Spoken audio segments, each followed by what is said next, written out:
Do people in Canada have cable, like other people? We keep this up in the playoffs. I don't care. And at Chili's. Is it a Chili's? At Kyle's? Achilles. Finally. You don't know that? Fuck you! Get this guy the fuck out of here! Alright, well, coming in at number 5, I got Anthony Stolarz. Now! Jets are winning the cup! Thank you for watching and listening. Hello, everyone. Welcome back to another episode of the NordCast. It is Thursday, November 27th, 2025. It is American Thanksgiving.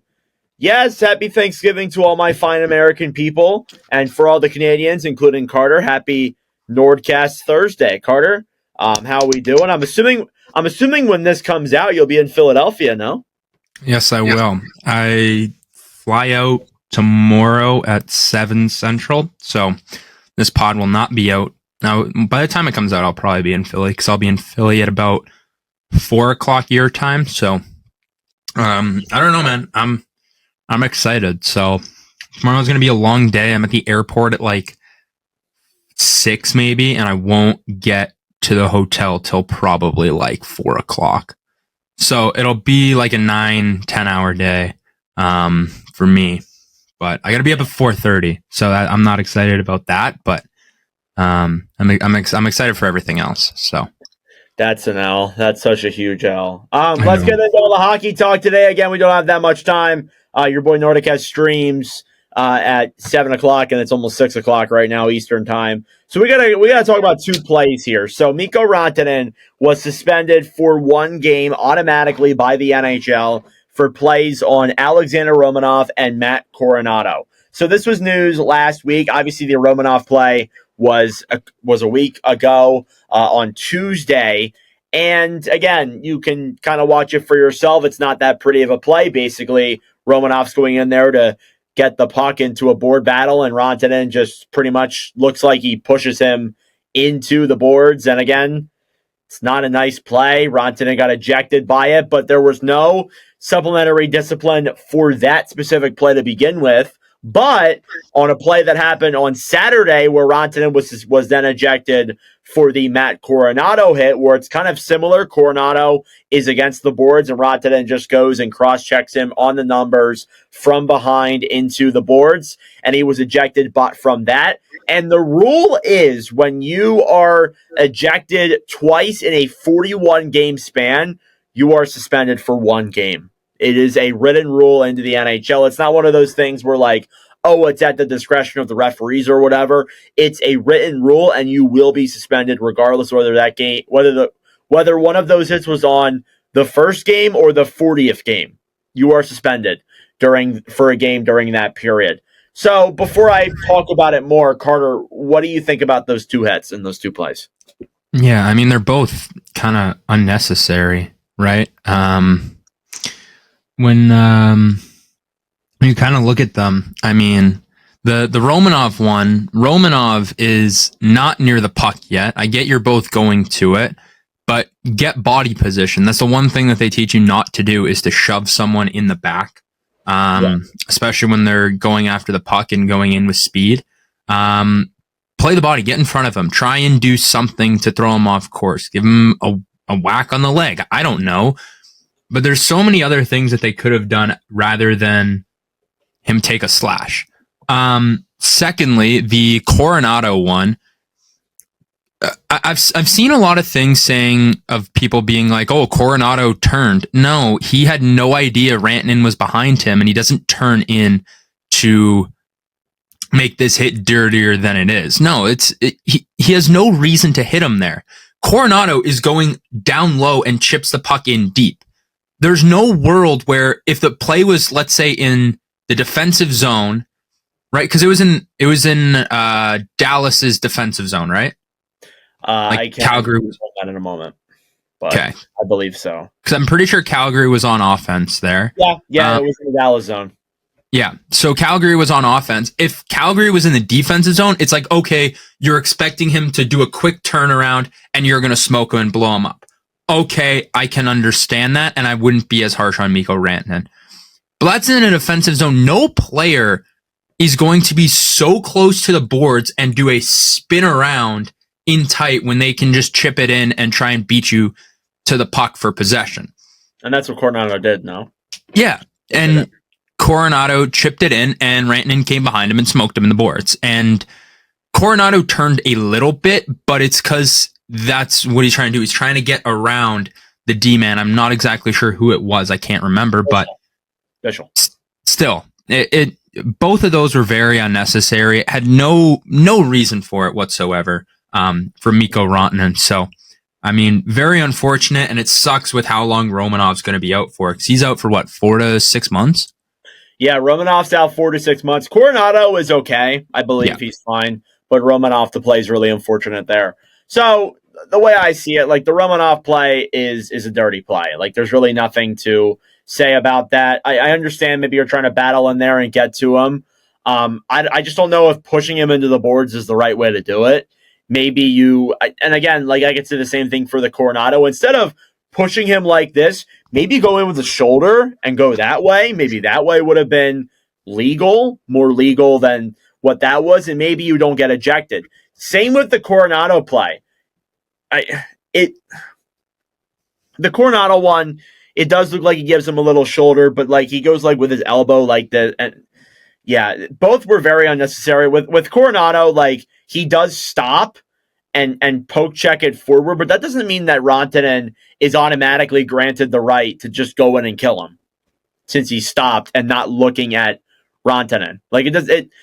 I've seen people say oh, keep your head up, kid. It doesn't give Rantanen the right to just kill him because he's looking the other way. It's not right. It's simply just not right. It's not a good play. It's very dirty plays. And regardless of that, he wouldn't even have been suspended for either of these had he not been ejected for one of them. It's absolutely insane. It's weird how player safety is. I mean, again, player safety this year has had only one suspension before this one. They've had, I believe, 4 or 5 fines, and that's it in the regular season. That's it. That's all they've had. One suspension and a couple of fines. And listen, what do these fines really do to these players? They are millionaires. It literally doesn't really give them that much. And sometimes the owner even pays for them too. Sometimes somebody else pays for them. So I don't get it. I don't understand. Player safety is so inconsistent. It's the same story we always tell. I'm not surprised. No, I'm not either. I think that there probably should have been a little bit more action there, at least right away. But having given him a slap on the wrist for a guy who's making $10 million, $12 million is just not. Yeah, thought it was a weird moment for sure. Yeah. So moving on then from that, the Vancouver Canucks have made some headlines here. They have made their veterans available besides Quinn Hughes. So what that basically means is guys like Kiefer Sherwood, Elias Pettersson, Evander Kane, etc. Those guys are available. They are on the market and available for trade. The Canucks are, I believe, third last in the NHL right now. They have not been a good team. I'm not rustling any feathers by saying that statement, but they say they're making their veterans available. Carter, who is going to be traded right now from this team? Because I can probably name you maybe one that I can realistically see being traded tomorrow. The rest of them, I either is no chance or they're off-season acquisitions. I mean, dude, really, the only person with so much value that's really going to help them is the one guy that they have is untouchable. That is kind of true. Realistically, Besser just signed a 7-year extension. He should. It's good that they didn't let him walk, because I think if you do trade him, at least you'll get some value out of him. That was stupid. It was. I don't know. So realistically, it should be Besser, Pettersson, DeBrusk, and Hedl. Those should be the 4 guys that are gone. I guess Kane too, but I don't know who's really going to take Evander Kane. There's also Kiefer Sherwood, who has Yeah, been Kiefer Sherwood could be a good one, but I don't think I'd expect him to get traded right away. He'd be a January acquisition to me, January to the deadline. Yeah, but for sure. I don't think he got traded today. No, like the same with a lot of these guys, right? Some of these guys I could see getting traded, right? Like there's maybe a possibility, but I doubt it. But yeah, I think Pettersson, that entire top line, DeBrusk, Pettersson, Kane, Besser, and Sherwood are the forwards that I'd say will probably go. Probably. And then Hedel. I don't see really any D-men that could get traded. Myers would be a maybe, but outside of Myers, he'd be the only one. Outside of 35, dude. Yeah, dude, he was a Jet, man. So long. It feels so long ago. It's crazy that he's 35. He feels older to me, probably because like I saw him play when I was so much younger, and now I'm here. But so funny thing about Myers, did you know he's one of 4 players to have played in a playoff game involving the Buffalo Sabres? One of 4 players. Like current players? Yeah, current active players that are... That's depressing. Yeah, it is depressing. Sorry, Buffalo fans. But going back to Vancouver, like I really don't see... They say they make their veterans available, and I'm like, cool. Like, what are you going to do about that? Like, a lot of their guys are on long-term deals, or at least any of their guys of value. Like, I don't see anybody going out. And listen, Elias Pettersson's been better. I don't see anybody shelling out $11.6 million, unless if you retain and you can do that. But I don't see it. And then you have Besser's contract on the books for what? Yeah, for like 7 more years. This is the second year of it, or 6 more years. But and then not to mention, we're talking about these guys like you can just easily move him. Some of these guys have no movement clauses. Some of them have no trade clauses. Like Jake DeBrusk, no movement clause. Elias Pettersson, no movement clause. Drew O'Connor has a no trade clause. Tyler Myers is a no move clause. Why are we giving everybody no move clauses? Like I don't understand. Why does everyone get one? What? I don't get it. So you're telling me Drew O'Connor gets a no trade clause? Oh my god. Let me. I'll look at the stats here. 12 team no trade list. That's not that crazy, but it's still like, come on. Like, why are we giving a third line forward that flexibility? Like, I don't understand. Anyway, Vancouver, they're in absolute shambles. I mean, like, I look at the forwards and I'm like, who are they going to trade? The defensemen, they're all on long-term deals or they're young, and they made their veterans available. The only one that I can maybe see is goaltending, but these goalies aren't playing well enough to even be traded right now. But I guess I could see it. Maybe they trade one of them. But, like, then again, who's really going to take a chance on a Kevin Lankinen who has an 880 this year? Or a Thatcher Demko who is just not what Demko once was. And by the way, he's heading into a new contract next year. So, like, Vancouver says they're making these guys available. And I don't know how that's going to work. I don't. But maybe this is the start of them maybe wanting to try and move in a new direction. So maybe there's that possibility. But I hate to break it to you, Carter. Quinn Hughes is gone. Like I feel like Quinn Hughes will not be here in 2 years. You don't have to say hate to break it to me, because I think that this is kind of something. This is something that's been rumored for the last like 2 years, and I think that now it's starting to finally come to fruition, because I think when Vancouver was close to making it to the Western Conference Final, it was like, okay, everyone's saying Hughes is rumored to go. Did they take Edmonton to 7 or 6? 7, right? They took the Stanley Cup runner-ups to 7 games in the conference final.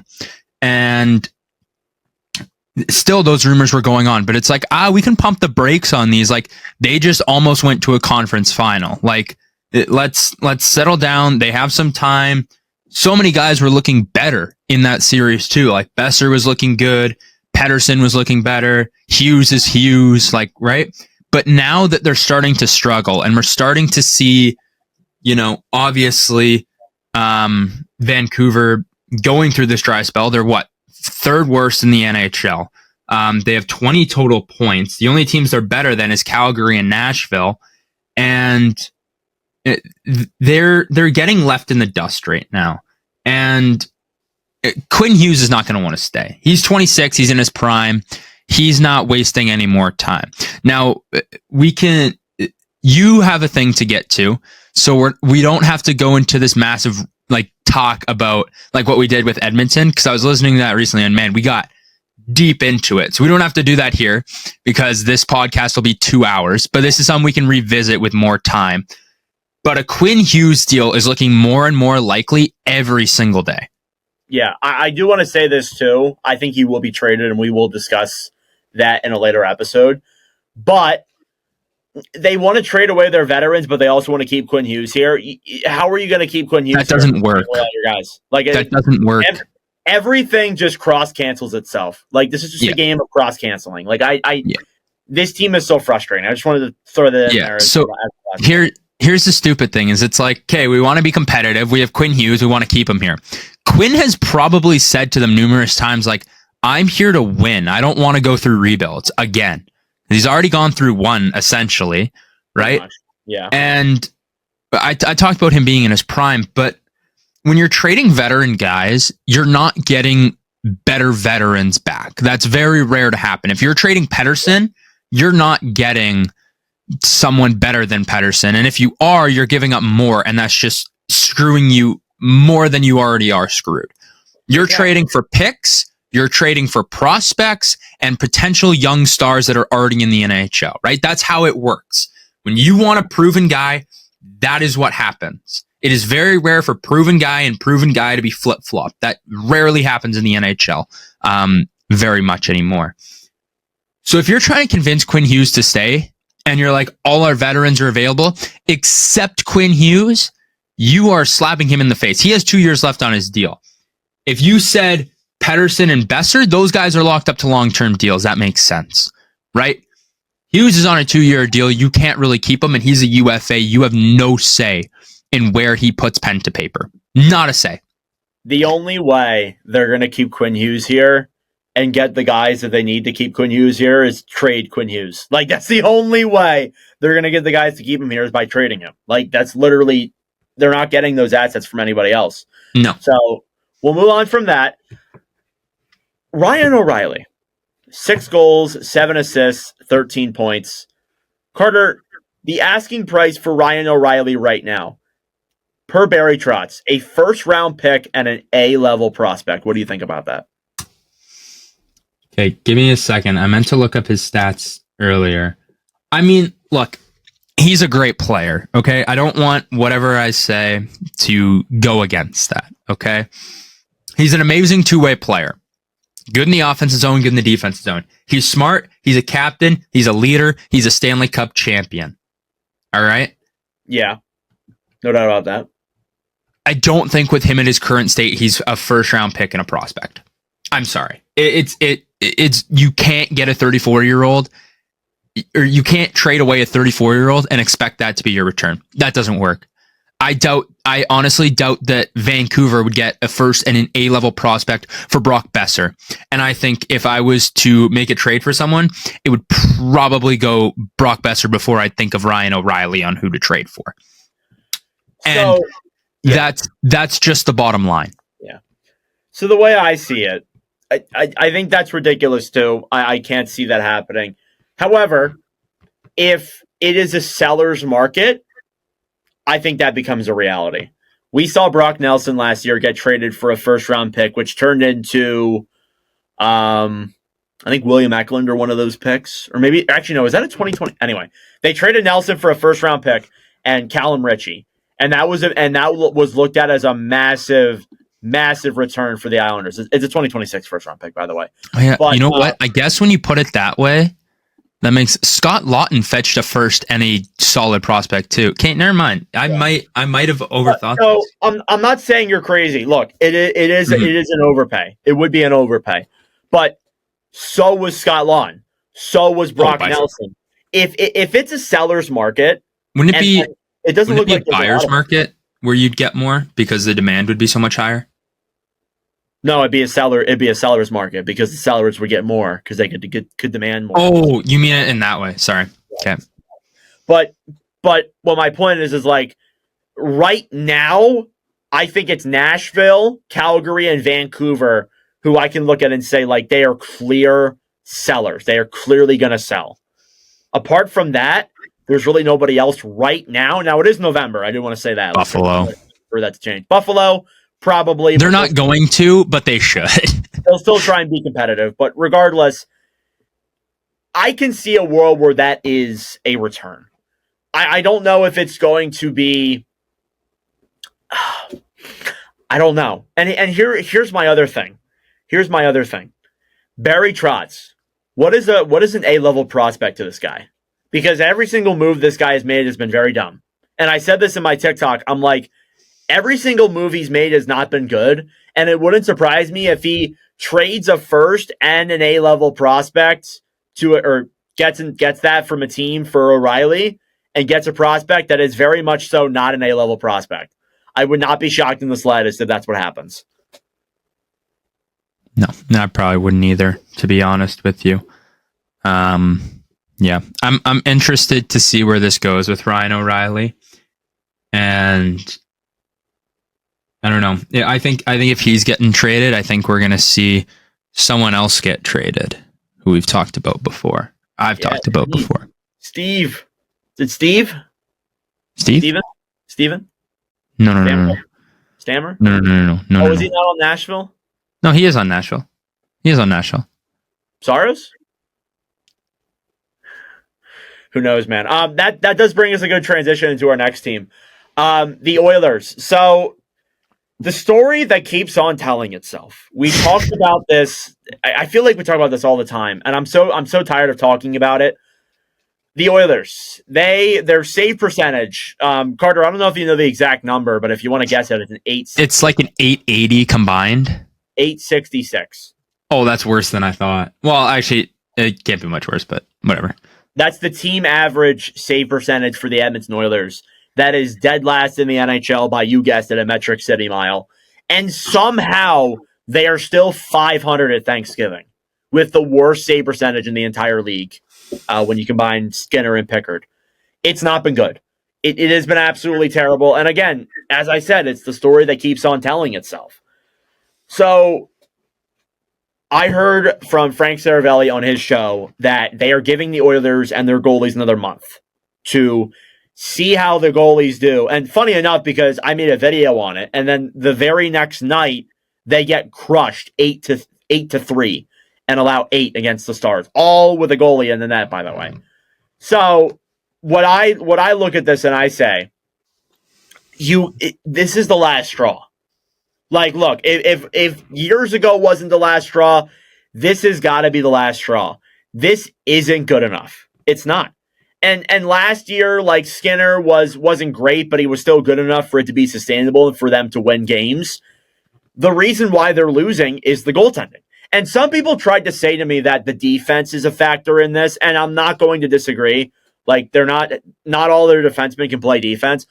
But on the contrary to that, like, I feel like no matter how good the Oilers' defense is, an 866 save percentage is not sustainable. It's not.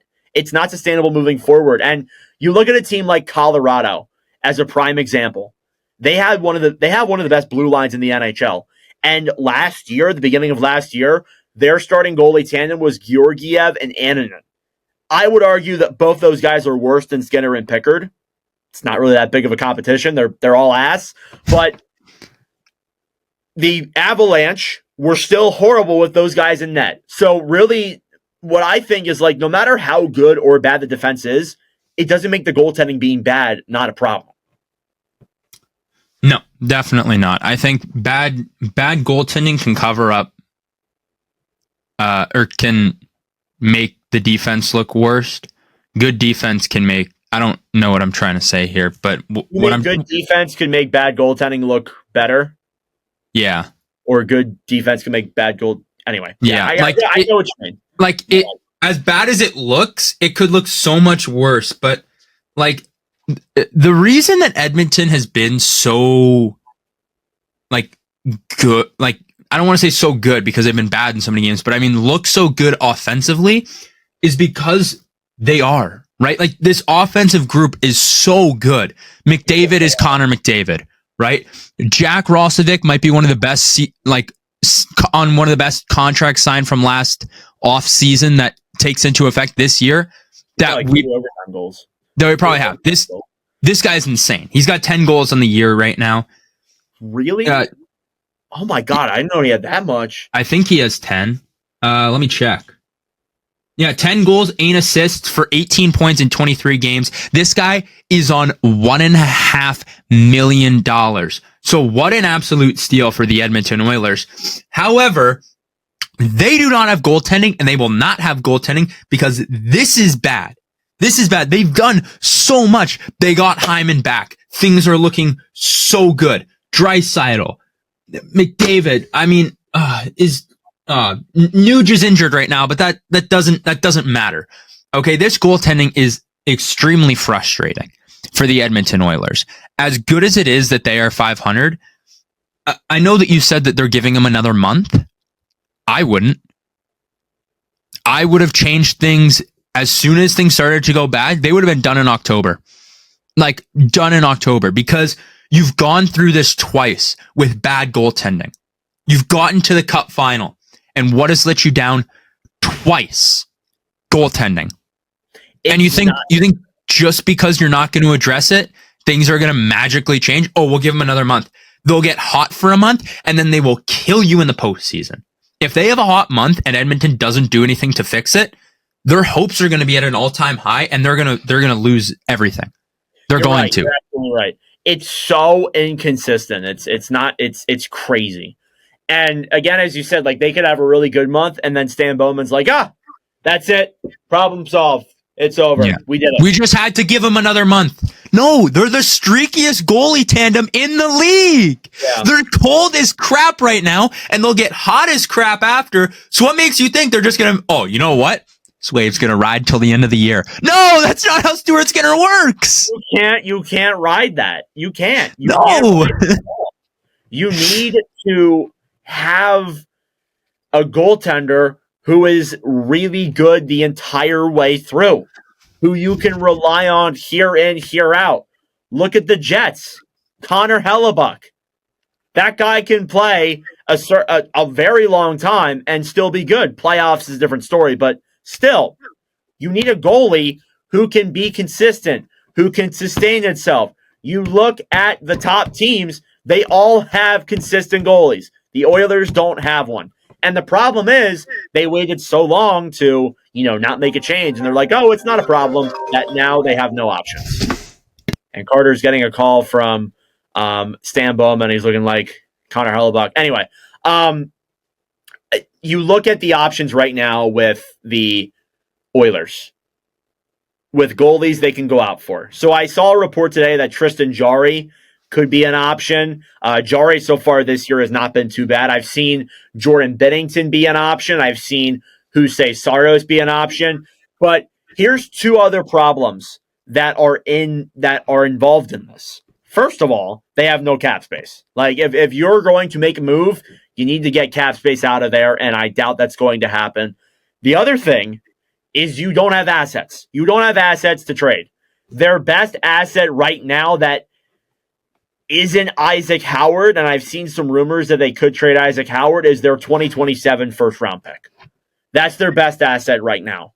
I think outside of that, you're looking at a team that really doesn't have that much assets to trade. So I look at them and I'm like, maybe they could go out and get a goaltender, maybe. I don't see that happening. And then if you want to look down in the American Hockey League too, and maybe Carter, this is where you're going, Connor Ingram is down there. The guy they traded from Utah. He has an 871. He's better than Pickard, but he still has an 871. And then the other guy, Tompkins, has an 887. It's not good. The problem is not within the organization. The answer is not within the organization. It's elsewhere. And I don't know if you're going to be able to get it. So I was listening to Spit and Chicklets the other day. Uh-oh. And do you know who the starting goalie, or he's the backup kind of, for Minnesota is? Jesper Wallstedt. Mm-hmm. Do you want to know where he was drafted? 20th overall in 2021. I know where you're going with this. Do you know how Minnesota got that pick? They traded it they acquired it from the Edmonton Oilers, and you know who the Oilers drafted? Honestly, Xavier Bourgault. no one would be able to know. So we've talked about this before I talked about this last time we talked about the Oilers. We're going to go in depth with the Oilers. I swear every episode. It makes no sense. But I talked about how they were supposed to have this settled with Jack Campbell.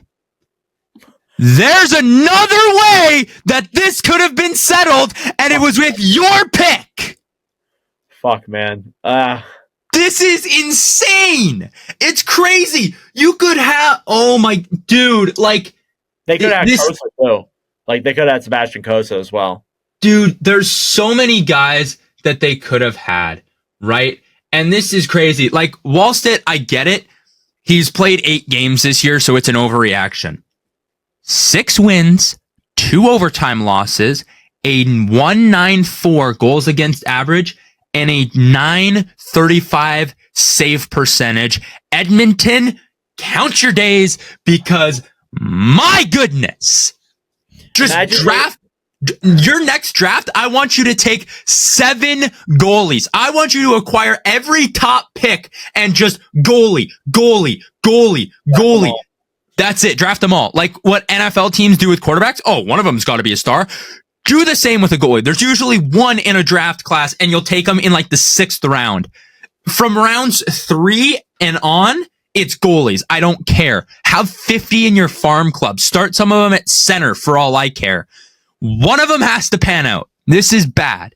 So the only way for this to happen, but imagine if Minnesota wins the division somehow, some way. Like, I know Colorado's like 9 points ahead of them. Imagine if they win the division, they end up playing the Oilers in round 1, and they beat the Oilers with Wallstedt. And Philip Gustafson's down with injury. Edmonton's all excited, thinking that they're gonna get it, and then in comes and then in comes Wallstedt. Walks up he comes into the game wearing a number 20 on it with an Oilers logo as the 0, just to let them know. That's great. Yeah. Realistically, the Oilers, their goaltending situation is troubled. They could have solved this in years prior. But when you look at right now today, like their options are not that good. They don't have the cap space to even make these options. They're screwed. And that's really all we're going to leave it at. I don't really want to go into that much because I'm tired of wasting my breath on them. We talk about them so much. And it's the same goddamn thing every time we talk about them. Every single time. Nothing changes. I'm so tired of it. Nothing changes. Nothing. So we're just not going to bring it up anymore. That's it. We're done. Let's move on from that. So we're at Thanksgiving. And I do want to say this before I get into what we're going to talk about here. There is another game of hockey to be played. There are another night of hockey. I think there's like 15 games tonight. So basically every team is playing. But currently, when we are recording this podcast, and I feel like most of this will stay true to what it is. I don't think a lot of this is going to change. We're going to look at the teams who are in the picture now, who weren't in the playoffs last year. And we're also going to look at the teams who are not in the picture of the playoffs that were last year. So starting off with the teams that are in a playoff spot right now that weren't last year. The Detroit Red Wings, the New York Islanders, the Boston Bruins, the Anaheim Ducks, the Seattle Kraken, and the Utah Mammoth. So what do we think?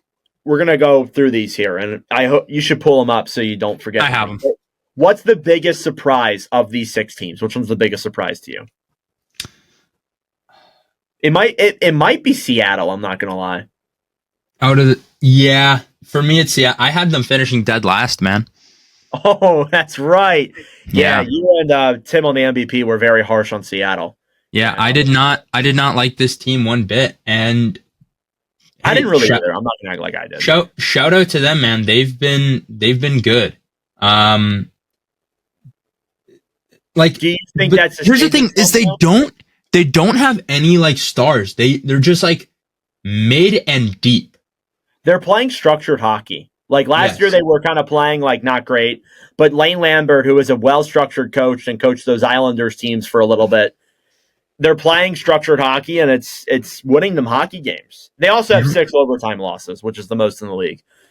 So there's that, obviously, or second most in the league. Sorry, Vegas has more than them. But I mean, their goaltending's been really good too, and I think that's probably what's really helped them. I'm not even a goalie, but I swear I'm like the goalie guy on this podcast. Joey Decord, 7-3-4, a 256 and a 909, right? Solid numbers. Grubauer, 4 wins, 1 overtime loss. He's got a 214 and a 912. Also really good. Matt Murray. Who thought we'd be saying Matt Murray in the big 2025? Not me.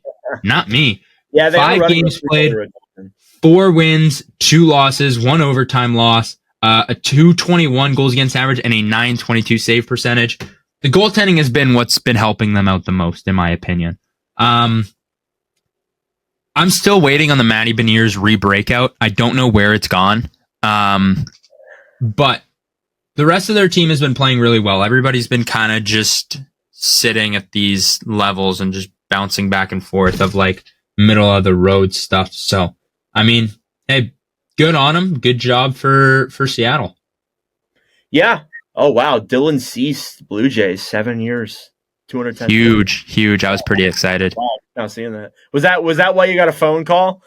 No. That was my dad calling me. I don't know what he needs, but I'll answer that later. No, but I had a facial reaction, but you were reading off, your list, and I was like, I was pretty stoked. So it's nice. I just need Bo Bichette.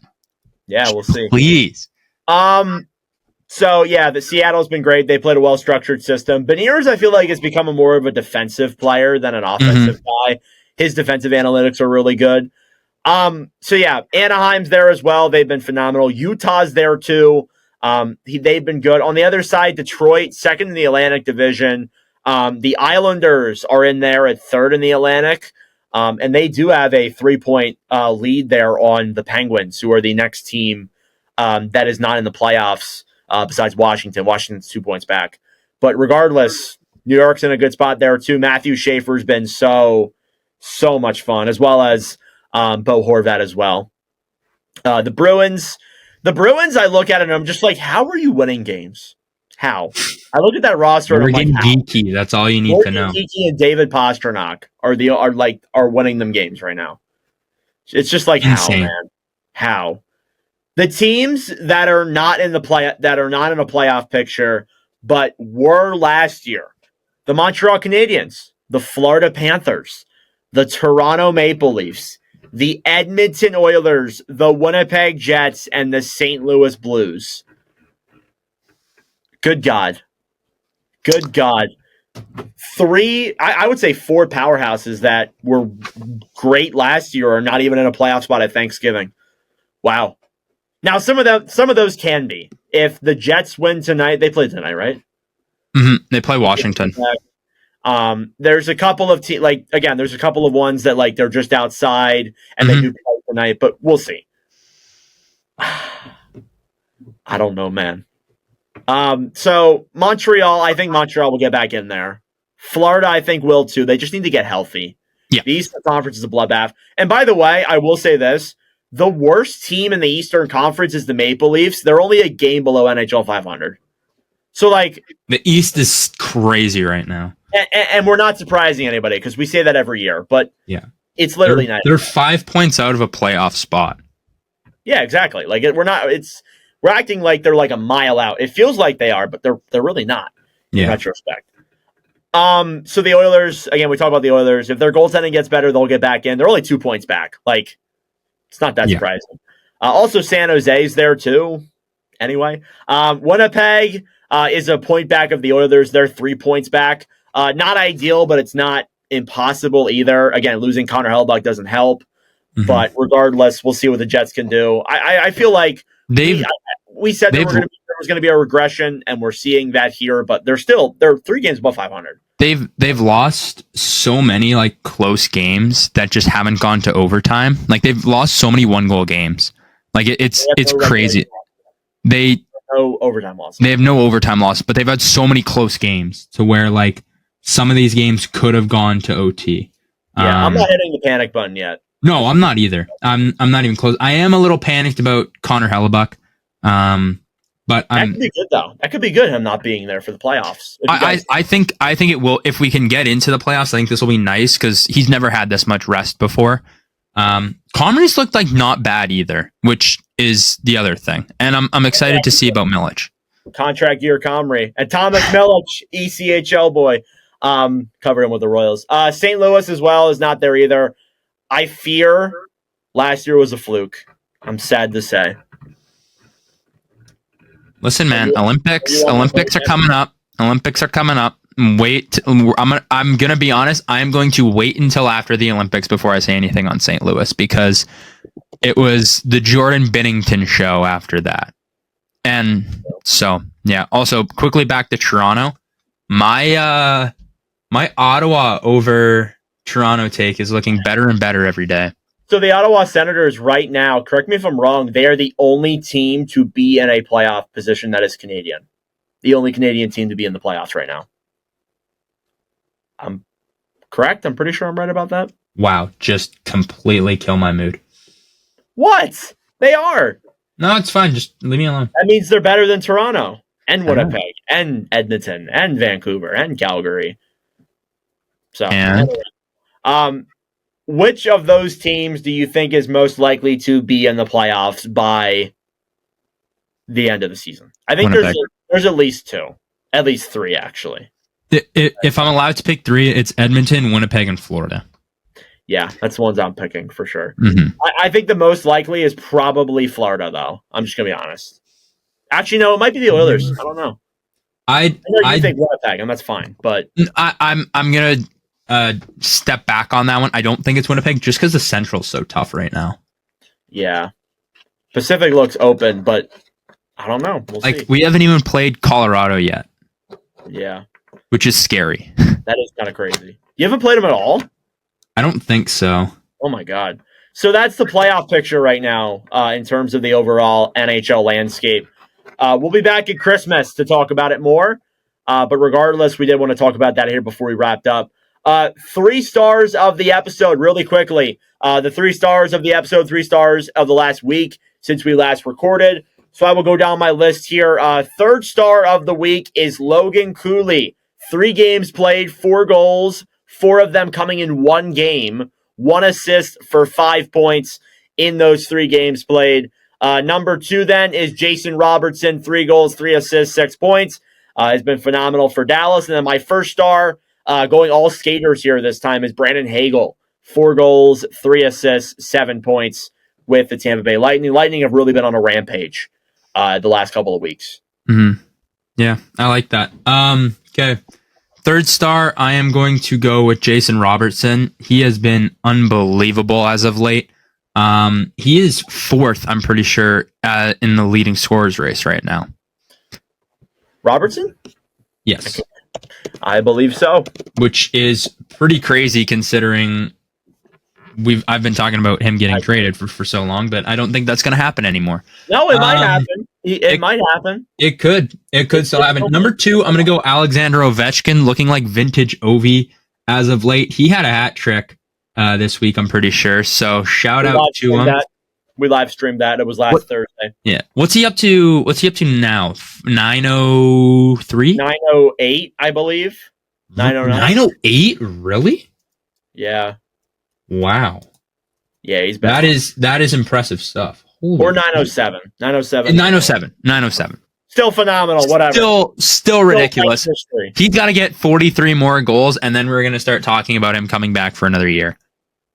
We gotta. Yeah. It's gotta and then 1st star, I think I'm going to go the same. I'm going to go Brandon Hagel. He's really helped turn Tampa Bay's season around. Let's not forget, Tampa was bottom of the league for a little bit there. Now they're 1st in the Atlantic. So really good stuff from them there. And yeah, that's my 3 stars. That's why you don't overreact. And then wrapping up here this episode with the Power Rankings. Power Rankings are based off of the best teams in the NHL over the last week or so. Carter went first last time, so I will go first this time. Number 1, they have won 9 games in a row. It'd be stupid not to put them at number 1. It's the Colorado Avalanche. 9 straight wins. They're 16-1-5. I think they could get the wins record and the points record. It's still way too early, but they're winning like crazy right now. Yeah, that's fair. They've taken last year by like they saw that Mikko Rantanen and they're like, fuck you. And they're gonna win every game now. Yeah, they're like, Marty Natchez, you're our new Mikko. Number 2, I'm going to go with the Tampa Bay Lightning. They played 4 games over the last little week, so good on them there. Got all 4 wins and had a goal differential of plus 10. So good stuff from them there. How about that Vasilevsky save last week? I think it was on Sunday against the Oilers. How about that? Oh, the one off of, I don't even remember. Hyman, was it? Yeah, at the Oilers game. Yeah, crazy. I mean, that's still cracked. And then Gensel goes down and scores.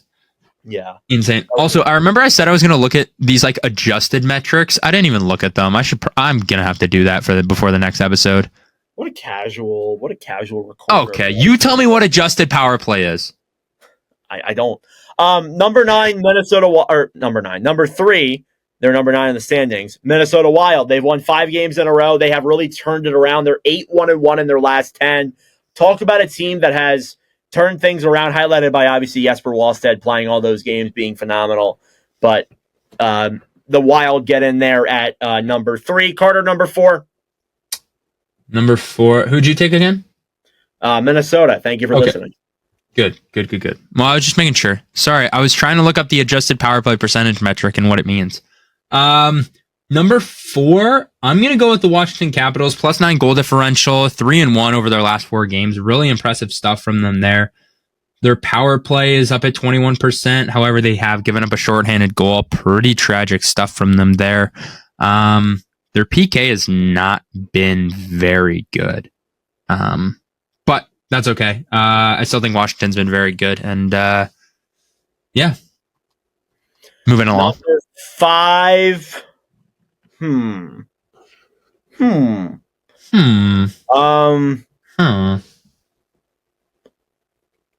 I'll go with Dallas. Dallas has been on like a rampage recently. They've scored so much goals. In terms of goals for their second behind Colorado, tied with Anaheim, they did just come off of a great win against the Oilers, so I'll go Stars at 5. Yeah, good pick. I'm going to go with the New York Islanders. They have been so impressive this season. I think it's time to kind of give them their full list of props here. Matthew Schaefer, shout out to the absolute stud that he is. Good stuff from them there. 3-1 over their last 4 games. So again, impressive stuff, as I've said so many times this episode, but I'm going to keep hitting the nail on the head with it. So yeah. Number 7, I'm going to go with the Utah Mammoth. 2 wins in a row. A great win against Vegas on Monday. Logan Cooley, 4 goals. That was fun to watch. But yeah, Utah seems like they're picking it back up after a little bit of season struggles, but hopefully they get back to where they need to be, but they fit in there at number 7. Number 8. Number 8, I'm going to go with this might be their first time in this season, and they've been bad, but they had a good week last week. The Calgary Flames, 3-1 over their last little bit here, over their last 4 games. Plus 5 goal differential, because that seems to be the only metric I look at. 15 penalty kills, and they had only given up 1 goal and scored a shorty. So very good stuff from their PK that we've kind of seen over this week. So good stuff on them there. And yeah. Was I looking at the right team? Yes, I was. Yeah, Calgary, this is a power ranking, so the teams that are good, even if they're overall bad, they should still be in this. Yeah. That being said, then, number 9, I'm going to go to the San Jose Sharks. Still 7-0 in their last 10. They have a win.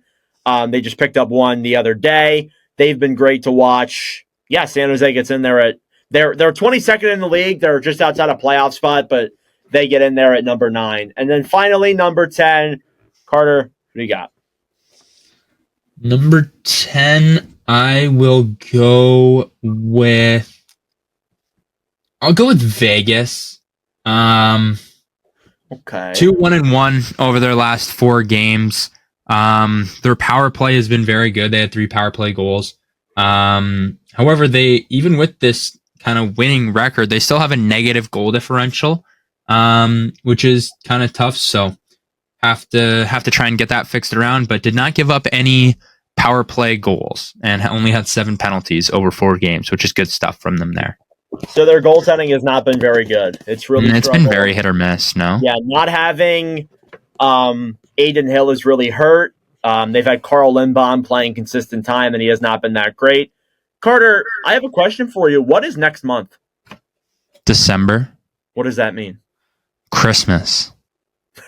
What else does that mean? World Juniors. What else does retaining to Vegas? What does that mean? LTIR season? 2 words. Carter Hart. Because he's back from suspension. World Juniors? All right, that will conclude this episode. No, that'll be. I don't want to say that'll be fun to see him because obviously the stuff that happened was really bad. It'll be interesting. It will be interesting. It will be interesting to say the least. I think everybody can agree on that. It's going to be interesting to see him. Hang on. I don't know their schedule, and I don't. When is he? Philadelphia on Thursday the 11th, and you bet your ass I'm streaming that game. Is he going to be playing? I don't know, maybe. Because I thought he was back on the 19th. It's the first he gets unsuspended. Really?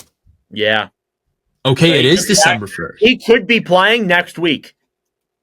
Could literally be playing next week. Huh. That is...